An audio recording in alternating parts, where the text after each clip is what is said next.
मैं अपनी बीवी के साथ सऊदी अरब उम्रा करने गया तो वहां एक्सीडेंट में मेरी टांगें टूट गईं और सारे पैसे ऑपरेशन पर लग गए और वापसी की टिकट के लिए कुछ ना बचा। मैंने करबी से बात की तो वो बोला, तुम्हारी बीवी 2 महीने मेरे घर काम करे तो बदले में टिकट करवा दूंगा। मेरी बीवी अरबी के घर चली गई और वहां काम करने लगी। 1 महीने बाद मेरी बीवी ने मुझे मेरी टिकट दी और बोली, तुम चले जाओ, मैं नहीं जाना चाहती। अगले दिन मैं बीवी को लेने चला गया तो सामने का मंजर देखकर मेरे कदमों तले से जमीन निकल गई। मेरी बीवी तो अभी तक बीवी के अल्फाज मेरे दिमाग में गूंज रहे थे। वहीद, आप चले जाएं वापस। मैं नहीं जाना चाहती। इतना कहकर वो वहां से चली गई थी, जबकि मैं जो अभी ठीक से चल भी नहीं पा रहा था, बीवी को जाता देखता रह गया। आखिर इस 1 माह में ऐसा क्या हो गया था जो मेरी बीवी दियारे खैर में रहना चाहती थी, वो भी अकेली। हम तो यहाँ उम्रा करने की नीयत से आए थे। मैंने फौरन बीवी को कॉल मिलाना शुरू कर दी, मगर इसने अपना नंबर ऑफ कर दिया था। अगले ही रोज मैंने वहां जाने का सोचा जहां वो काम करती थी, सिर्फ इसलिए ताकि हमारी वापसी की टिकट का इंतजाम हो सके। मगर जो ही मैंने इस घर में कदम रखा तो सामने का मंजर मेरी रूह को फना करने के लिए काफी था। मेरी बीवी वहां एक अरबी के साथ। मेरा ताल्लुक एक इंतहाई मजहबी और दीनदार घराने से था। मैंने जिस घर में आंख खोली थी वहां बच्चों को 3-4 साल की उम्र में ही कुरान मजीद की तालीम देना शुरू कर दी जाती थी। जब तक वो स्कूल जाने की उम्र को पहुंचता तो कुरान मजीद मुकम्मल खत्म कर चुका होता। मुझे भी मेरे वालिदैन ने ऐसे ही परवान चढ़ाया था। हमारे यहाँ सभी हाफिज़े कुरान और 5 वक्त के नमाजी थे। जैसे जैसे बड़ा हुआ तो पढ़ाई में भी मैं एक लायक तालिबे इल्म साबित हुआ। जिंदगी के हर मोड़ पर अल्लाह ताला ने मुझे कामयाबी अता की थी और मेरे माँ बाप की दुआओं का असर था, जो आज तक कभी मैं जिंदगी के किसी भी मैदान में हार ना सका। पढ़ाई मुकम्मल करने के बाद मेरी एक अच्छी कंपनी में नौकरी लग गई और मैं कमाने लगा। मैं अपने माँ बाप का इकलौता ही बेटा था। मेरे माँ बाप मुझसे बड़ी मोहब्बत करते थे। मेरी शादी की उम्र हुई तो माँ मेरे लिए रिश्ते देखने लगी। हमारे यहाँ शादियां वालिदैन की मर्जी से ही तय पाई जाती थीं। हाँ, क्योंकि मैं इकलौता था और माँ बाप का लाडला था, इसलिए मुझे ये राय दी गई कि अगर लड़की की तस्वीर होती तो एक दफा अब्बू से छुपकर मुझे अम्मी जरूर दिखा देती। मैं तो शर्मा जाता और देखे बगैर ही कहता कि अम्मी, मुझे इन सब मामलात का कुछ नहीं पता। आपको जो लड़की भी अच्छी लगे आप मेरी इसके साथ शादी करवा दें। मेरी माँ मेरी बात सुनकर बड़ी खुश होती। आखिर मेरी माँ को बरादरी में ही एक लड़की पसंद आ गई और वो मेरा रिश्ता लेकर इनके घर चले गए।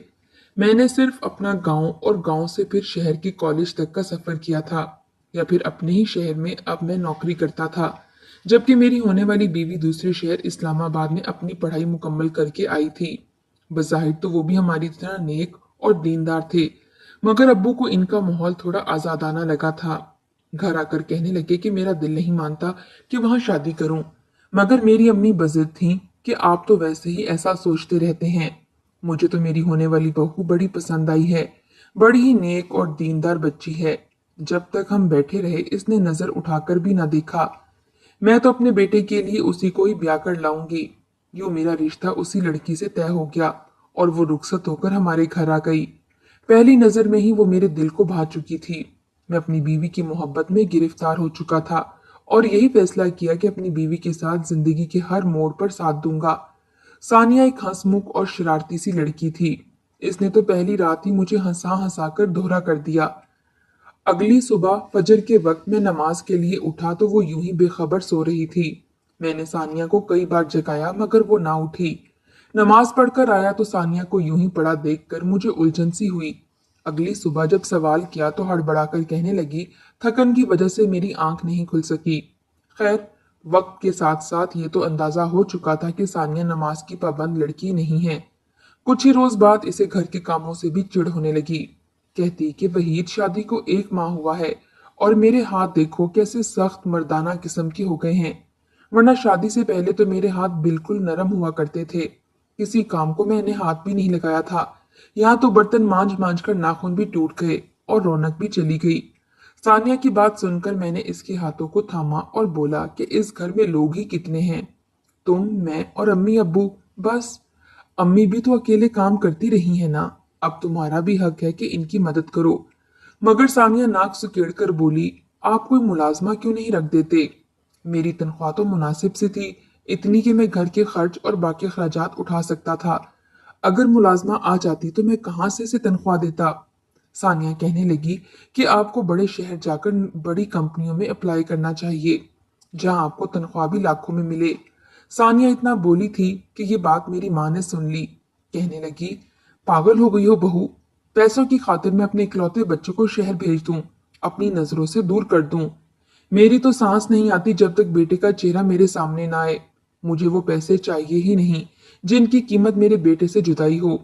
सानिया के माथे पर बल पड़ चुके थे, जबकि मैं अम्मी की बात पर इक्तफा करता था। हमारे यहाँ शादी के बाद दूल्हा और दुल्हन को उम्र की अदायगी के लिए सऊदीया भेजा जाता था। हमारी शादी को भी 1-2 माह गुजर चुके थे और अब्बू एक रोज कहने लगे कि मैंने सारे इंतजामात कर लिए हैं, तुम दोनों उम्रा कर कर आओ। मैंने अपनी माँ बाप की बात सुनी तो आंखों में आंसू आ गए। इनसे कहने लगा कि अम्मी अब्बू, ये उम्र तो आपकी है, आप हो आए, हम फिर चले जाएंगे। मगर अब्बू कहने लगे कि जब मेरी और तुम्हारी अम्मी की शादी हुई थी तब हमारे वालिदैन ने भी हमें उम्रे पर जाने का तोहफा दिया था। अब बारी तुम लोगों की है, तुम लोग उम्रे की अदायगी कराओ, फिर पैसे जमा करके हम दोनों चले जाएंगे। मेरी बीवी तो बहुत खुश थी। हमने अपनी सारी तैयारी मुकम्मल की और उम्रे की अदायगी के लिए सऊदीया पहुंच गए। हम किसी रहनुमा के साथ ना गए थे, बल्कि खुद ही दोनों थे। रास्तों के बारे में ज्यादा पता भी ना था। जिस वक्त हम मक्का में पहुंचे तो रात हो चुकी थी। उस रास्ते में एक टैक्सी जा रही थी। हमें अपने लिए होटल का भी बंदोबस्त करना था। मैंने और मेरी बीवी ने एक टैक्सी रुकवाई और सामान इसमें रखकर गाड़ी वाले को किसी अच्छे मुनासिब से होटल जाने का कहा। गाड़ी काफी स्पीड से जा रही थी, शायद सड़क पर ज्यादा रश ना था इसलिए। मगर जो ही यू टर्न से गाड़ी मुड़ी तो दूसरी जानिब से बड़ी लोडर गाड़ी आ गई। हमारी तो जान पर बनाई थी। गाड़ी बुरी तरीके से इस लोडर से टकराई थी। गाड़ी का टकराना था कि वो लड़खती हुई दूर जा गिरी। मेरी बीवी तो गाड़ी को पहली दफा झटका लगने की वजह से गाड़ी से बाहर गिर चुकी थी, जबकि मैं इस गाड़ी में ड्राइवर के साथ ही लगता हुआ गिरा था। मैं बेहोश हो चुका था। जब होश आया तो एक अस्पताल के बेड पर लेटा था। मेरे पास डॉक्टर खड़े थे। आंखें खोलकर जो ही आसपास देखा तो दर्द की टीसें पूरे वजूद में उठने लगी। मारे दर्द के मुझे अपना वजूद कटता हुआ महसूस हो रहा था। मैंने फौरन अपनी बीवी को बुलाना चाहा, मगर वो मुझे कहीं नजर नहीं आ रही थी। दिल था कि हलक को आ रहा था, कहीं मेरी बीवी के साथ। मेरी तो आंखों से आंसू आ चुके थे। न जाने कैसी आजमाइश आई थी। मैं कितनी देर से यहाँ था, कौन लाया था, मैं इन्हीं सोचों में गुम था कि तभी मेरी बीवी कमरे में दाखिल हुई, जिसके माथे पर चोट आई थी। मुझे आंखें खोलता देखकर वो फूट फूट कर रोने लगी और कहने लगी कि शुक्र है खुदा का, वहीद आप बिल्कुल ठीक हैं, वरना मेरी तो पिछले 2 दिन से जान ही अटकी हुई थी। मैं पिछले 2 दिन से बेहोश था और मेरी दोनों टांगे टूट चुकी थीं। डॉक्टर ने अस्पताल में ही दाखिल कर रखा था। इनका कहना था कि मुझे 3 माह तक तो खास तौर पर एहतियात करनी होगी। सारे पैसे हमारे इलाज पर ही लग चुके थे। इतनी रकम भी पास ना थी कि गाड़ी का किराया भरकर बैतुल्ला की जियारत को ही जा सकें। मगर इस हालत में जाते भी कैसे? मैं अपनी बेबसी पर जी भरकर रोया था। मेरी बीवी भी मेरे पास बैठी रो रही थी। न जाने ये आजमाइश थी या मुसीबत कि हम इतने करीब होकर भी बैतुल्ला की जियारत के लिए नहीं जा सकते थे। सारे पैसे इलाज पर लग चुके थे। समझ नहीं आ रही थी कि घर वालों को कुछ कैसे बताएं, क्योंकि हमारे मोबाइल टूट चुके थे। 1 रुपया भी हाथ में ना था। ना ही हम यहाँ किसी को जानते थे। तभी इस बारे में वहां पर मौजूद एक डॉक्टर को बताया गया तो वो कहने लगा, मैं एक अरबी को जानता हूँ जो तुम लोगों की मदद जरूर करेगा। वो बड़ा ही अच्छा और नेक इंसान है, हर मजबूर की मदद करता है। हमारे दिल में उम्मीद की किरण जागी थी। उसी रोज अरबी अस्पताल में आया था। डॉक्टर ने से जब बताया तो वो चलता हुआ हमारे पास आ गया। मेरी बीवी उस वक्त मेरे पास बैठी थी। वो अरबी बड़ा ही रोबदार और पुरकशिश शख्सियत का मालिक था। लग भी काफी अमीर कबीर रहा था। इसने आकर हमसे दरियाफ्त किया तो मैंने इन्हें सब कुछ बताया। मैंने गौर किया था कि वो बार बार नजरें उठाकर मेरी बीवी की जानिब भी देख रहा है। बात के आखिर में कहने लगा, ये लड़की कौन है? तो मैं फौरन बोला कि मेरी बीवी है। उन्होंने कुछ देर सोचा और कहने लगे, मैं तुम्हारी बीवी को काम दूंगा। तुम अपनी बीवी को मेरे साथ रवाना कर दो। तुम्हारा इलाज भी होता रहेगा और तुम्हारी बीवी काम भी करती रहेगी। मैंने ये सुना तो खामोश हो गया। बीवी का चेहरा देखने लगा, मगर हैरत का झटका तो तब लगा। मेरी बीवी तो पहले ही उस शख्स से मुतासिर हुई बैठी थी। वो हक्की बक्की उस अरबी का चेहरा देख रही थी। मैंने दोबारा से बीवी को बुलाया, मगर वो तो बुत बनी बैठी थी। तीसरी बार जब गला खनकार कर बुलाया तो वो हड़बड़ाकर मेरी जानिब देखकर कहने लगी कि हाँ वहीद, आपने क्या कहा? मैंने इसे कहा कि मेरा दिल नहीं मानता कि मैं किसी गैर शख्स के साथ तुम्हें काम करने के लिए भेज दूं। इस मुल्क में तो हम किसी को जानते भी नहीं, न जाने कैसा होगा। मगर मेरी बीवी फौरन चहक कर उठ बैठी, अपनी चादर सेट करते हुए बोली, फिक्र मत करें, मैं कुछ न कुछ कर लूंगी, मुझ पर भरोसा रखें। ये तो मुझे अच्छा खासा शख्स लगता है, इतनी मुकद्दस जगह पर रहता है, इसके दिल में खौफ खुदा होगा, ये हमारे साथ कुछ भी फ्रॉड नहीं करेगा। मैं इसके घर में काम करूंगी, जो भी पैसे हुए इससे टिकट लेंगे और वापस पाकिस्तान चले जाएंगे। मुझे अपनी बीवी पर पूरा भरोसा था। मैंने इसकी बात पर अमल किया और डूबते हुए दिल के साथ बीवी को अरबी के साथ रवाना कर दिया। मेरी बीवी उस अरबी के घर काम करने लगी थी। वो हर रोज शाम को मेरे पास जरूर आया करती और अपने साथ कुछ खाने पीने की चीजें भी लाया करती। पहली दफा जब वो आई तो मुझे थोड़ी उदास लगी थी। इसकी आंखें सूजी हुई थीं और काफी चुप थी। मैंने इसे पूछा कि सानिया, तुम खुश तो हो? अगर काम ज्यादा है तो बिल्कुल ना करो। मैं किसी तरह पाकिस्तान राब्ता करके अब्बू से कहता हूँ कि वो अपनी विरासती जमीन बेचकर हमें पैसे भेजें ताकि हम वापस जा सकें। मगर मेरी बीवी फौरन कहने लगी कि नहीं नहीं, ऐसी कोई बात नहीं है, मैं तो बहुत खुश हूँ, काम भी मुनासिब होता है, वो अरबी मेरा बहुत ख्याल रखता है, ये सारा फल और अस्पताल का खर्चा भी वही उठा रहा है। मैंने जब ये सुना तो मुतमईन हो गया। पहले पहल तो बीवी रोज एक दो दिन बाद चक्कर लगाती रही, मगर फिर धीरे धीरे इसने हफ्ते में एक बार आना शुरू कर दिया। मैं इसे बहुत याद करने लगा था। मेरे पास तो इसका नंबर भी ना था जो मैं इसे यहाँ बुला सकता। एक हफ्ते बाद जब वो आई तो मैं फिक्रमंदी से पूछने लगा तो वो कहने लगी कि वहीद, यहाँ से अस्पताल 30 से 40 किलोमीटर दूर पड़ता है। रोज रोज ड्राइवर फारिग नहीं होते जो अपनी मुलाजमा को यहाँ लेकर आ जाएं, इसलिए मुझे वक्त निकालना पड़ता है। वो उस दिन भी सिर्फ 5 मिनट ही मेरे पास रुकी और दोबारा अपनी बड़ी सी गाड़ी में बैठकर वापस चली गई थी। मैंने देखा था कि मेरी बीवी बड़ी खुश रहने लगी है। इसे तो शायद मेरी याद भी नहीं आती थी। जब भी आती मेरे सामने उस अरबी और इसके आलीशान महल जैसे घर के गुण गाती रहती। कहती कि मुझे तो अब ज्यादा काम भी नहीं करना पड़ता, मेरा हर खर्च अरबी उठा रहा था, बस आप जल्दी से ठीक हो जाएं, फिर हम वापस पाकिस्तान चलेंगे। मैं भी यही दुआ करने लगा था कि जल्द अज जल्द मेरी टांग का जख्म ठीक हो और मैं चलने के काबिल हो जाऊं। इसके बाद वापस चला जाऊंगा। एक रोज सोया तो ख्वाब आया, क्या देखता हूँ कि मेरी बीवी मुझसे लड़ रही है और कह रही है, मैं अब तुम्हारे साथ नहीं रहूंगी, तुमने मुझे दिया ही क्या है, बस दुख और तंगी, आज तक तुमने मेरी कोई बात ही नहीं मानी। मैं अपनी बीवी की मिन्नतें तरले कर रहा हूँ मगर वो मुझे छोड़कर चली जाती है। ये ख्वाब बड़ा ही अजीब था। मैं उलझन में मुब्तला हो चुका था। न जाने क्यों मुझे अजीबो गरीब से वसवसे आने लगे थे। मैं अपनी बीवी पर पूरा एतमाद करता था मगर फिर भी दिल में एक अजीब सा शक का बीज बोया जाने लगा था। यूं ही करते करते एक माह गुजर गया। एक माह बाद मैं कुछ चलने फिरने के काबिल हो चुका था। 2 हफ्तों से मेरी बीवी मेरे पास नहीं आई थी। मैंने डॉक्टर से किसी तरह कहा कि मुझे उस अरबी के घर का पता दे दो या मेरी बीवी से मेरी बात करवा दो। वो 2 हफ्तों से यहाँ क्यों नहीं आई? उस रोज मेरी बीवी उस अरबी के साथ आई थी। वो मेरे लिए खाने पीने की अशिया लेकर आए थे। मेरी बीवी आज पहली मर्तबा मुझे बेगानी सी लग रही थी। इसका कीमती लिबास, इसके चेहरे के तासुरात, मुझे यूं लग रहा था जैसे वो मेरी नहीं बल्कि उस अरबी के साथ ही रिश्ते में मुंसलिक हो और दोनों मेरी तीमारदारी के लिए आए हों।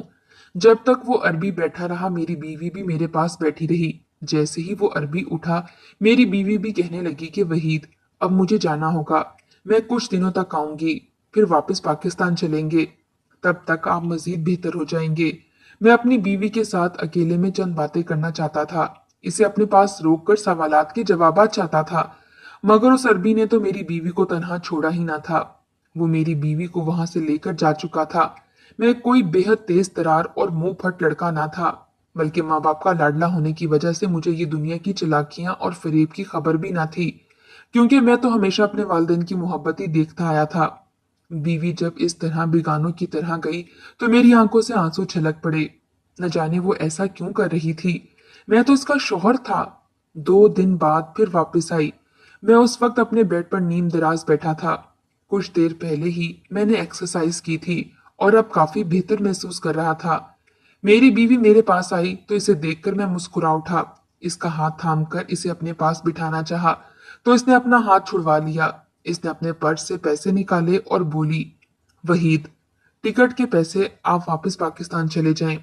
मैंने बीवी का जुमला सुना तो कहने लगा कि क्या मतलब, हम दोनों ने साथ पाकिस्तान जाना है ना? तो मेरी बीवी नजरें चुरा गई और कहने लगी कि नहीं, मैं नहीं, सिर्फ आप पाकिस्तान जाएंगे, मैं यहीं रहूंगी। इतना कहकर मेरी बीवी वहां से पलट चुकी थी।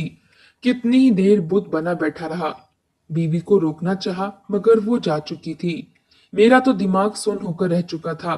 हवास बहाल हुए तो मुझे गुस्सा आने लगा। आखिर इसके कहने का क्या मतलब था? ये मेरी बीवी है, आखिर कैसे कहीं जा सकती है? मैंने हिम्मत की और उठा, टैक्सी बुक की और उस अरबी के घर जाने लगा। दिल में अजीब से वसवसे थे। हर ख्याल, हर तस्वुर ही मेरी जान लेने के दर पर था। ऐसा लगता था कि अरबी के घर पहुंच गया तो न जाने क्या क्यामत टूट पड़ेगी। अरबी के घर पहुंचा तो वो एक महल नुमा बंगला था। एक पल को तो मैं आंखें झपकाना ही भूल चुका। बंगले के दरवाजे पर पहुंचा तो वहां पर चौकीदार ने मुझे रोक लिया। कहने लगा कि सर की इजाजत के बगैर कोई भी अंदर नहीं जा सकता। तभी मैंने बताया कि मेरी बीवी अंदर है। बहरहाल उन्होंने मुझे अंदर जाने की इजाजत दी। मैं उस बंगले में चलता हुआ आगे गया तो जो मंजर दिखाई दिया वो देखकर मेरी जान निकल चुकी थी। मेरी बीवी डाइनिंग टेबल पर कई इकसाम के खाने सामने रखे हुए बैठी थी और उसी के सामने ही कुर्सी पर वो अरबी भी बैठा मुस्कुरा रहा था और न जाने किस बात पर मेरी बीवी से बहस कर रहा था। मैंने जब ये मंजर देखा तो मेरा दिल सीने में एक बार रुककर दोबारा धड़का था। मैं तो बामुश्किल लड़खड़ाता हुआ चलता बीवी तक पहुंचा। मुझे वहां देखकर इसके होश उड़े थे। कहने लगी, वहीद, आप यहाँ क्या कर रहे हैं? मैंने गुस्से से कहा कि तुम यहाँ पर क्या कर रही हो? तुम तो घर में मुलाजमा थी, फिर ये सब क्या है? वो अगले ही पल अपने हवास में आकर कहने लगी कि मैंने फैसला कर लिया है कि मैं अब्दुल रहमान के साथ निकाह करूंगी। इसलिए बेहतर है कि आप मुझे तलाक दे दें ताकि मैं अपनी आगे की जिंदगी इनके साथ शुरू कर सकूं। मैंने जब ये सुना तो यूं लगा जैसे पहाड़ मेरे सर पर रख दिया गया हो। मेरी आंखों से उस वक्त बेसाख्ता आंसू निकले थे। मैंने सानिया से कहा कि तुम क्या कह रही हो? मैं तुम्हारा शौहर हूँ और अपने शौहर के सामने ही ऐसी बेहुदा बातें कर रही हो। वो कहने लगी कि आपने मुझे दिया ही क्या है? हर वक्त तो माँ का पल्लू पकड़े हुए आप फिरते रहते हैं। वहां गए तो एक बार फिर आपने वही सब कुछ करना है जो कि अब मैं बर्दाश्त नहीं कर सकती। इस घर में सिर्फ 2 माह ही रही हूँ और मेरी जिंदगी बदल गई। ये भी मुझे पसंद करने लगे हैं और बस अब मैं यहीं रहूंगी। बीवी की बात सुनी तो मैं कुछ भी ना कह सका। ना ही मैंने इसे तलाक दी। खामोशी से वापस आया और पाकिस्तान की पहली फ्लाइट से वापस चला आया। घर आया तो मेरी ये हालत देखकर वालिदैन सवाल करने लगे। मुझसे सानिया के बारे में पूछने लगे। कई रोज तक तो बुखार में मुब्तला रहा। अजीब डिप्रेशन की कैफियत थी। जब कुछ होश संभाला तो सारी हकीकत बताई। ये सुनकर मेरे वालिद साहब बिफर गए। फौरन फोन करके सानिया के माँ बाप को बातें सुनाने लगे, जबकि वहीं मेरी माँ अपना दिल थाम कर बैठ चुकी थी। कितनी शर्मिंदगी की बात थी। अम्मी कहने लगी कि बहुत बड़ी गलती कर दी तुम्हारी शादी ऐसी लड़की से करवा कर। इसको शर्म भी ना आई कि ये वहां किस नियत से गई थी। देखना, एक रोज घुटनों के बल चलकर तुम्हारे पास आएगी। मगर खैर, वहां पर मेरा इलाज चला और फिर कुछ अरसे बाद मैं दोबारा से मुकम्मल तौर पर चलने फिरने के काबिल हो गया। मैं जब भी अपने कमरे में आता तो सानिया की तल्ख यादें मेरा सांस रोकने को काम करती थीं। जी चाहता खुद को जिंदगी से आजाद कर लूं, मगर बूढ़े माँ बाप का दिल दुखाना भी नहीं चाहता था। आखिर मैंने एक फैसला किया। मैंने शहर में नौकरी के लिए अप्लाई किया। 2-3 जगह पर अप्लाई करने के बाद एक जगह से मुझे इंटरव्यू कॉल आ गई और खुशकिस्मती से मेरी एक अच्छी कंपनी में नौकरी भी लग गई। कुछ ही दिनों बाद मुझे वहां से घर और गाड़ी भी मिल चुकी थी। मैंने अपने माँ बाप को अपने साथ ले लिया और इस घर को छोड़कर नए घर में शिफ्ट हो गया। धीरे धीरे मैं सानिया को भूलने लगा था और इस वाक्य को भी। 1 साल बीतने वाला था कि एक रोज मुझे मेरे गांव से कॉल आई। एक रिश्तेदार खातून थी जो कह रही थी कि जल्दी गांव में आओ, बहुत जरूरी काम है। मैंने अपने वालिदैन को साथ लिया और जल्दी से गांव में चला आया। आकर क्या देखा कि पुराने घर के बाहर एक लड़की बैठी है जिसने खुद को बड़ी सी चादर से ढक रखा है। मेरी वालदा ने जब इसका चेहरा सामने किया तो मेरी जान निकल गई, क्योंकि वो तो सानिया थी। इसका वजूद जख्मों से नीलो नील था। वो लड़खड़ाते हुए चल रही थी। मुझे देखते ही दीवानावार मेरे कदमों में गिर गई और मुझसे माफी मांगने लगी। कहने लगी कि मुझे माफ कर दो, मैंने तुम्हारे साथ धोखा करके बहुत बड़ी गलती की। मुझे इसकी सजा मिल चुकी है।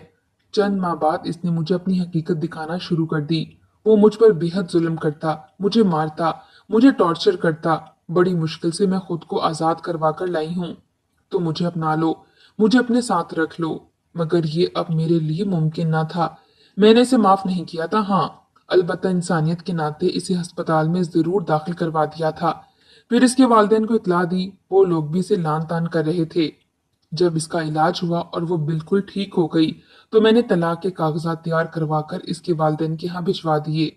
इसके बाद अम्मी ने मेरी शादी अपने ही पड़ोस की एक बेवा लड़की से करवा दी।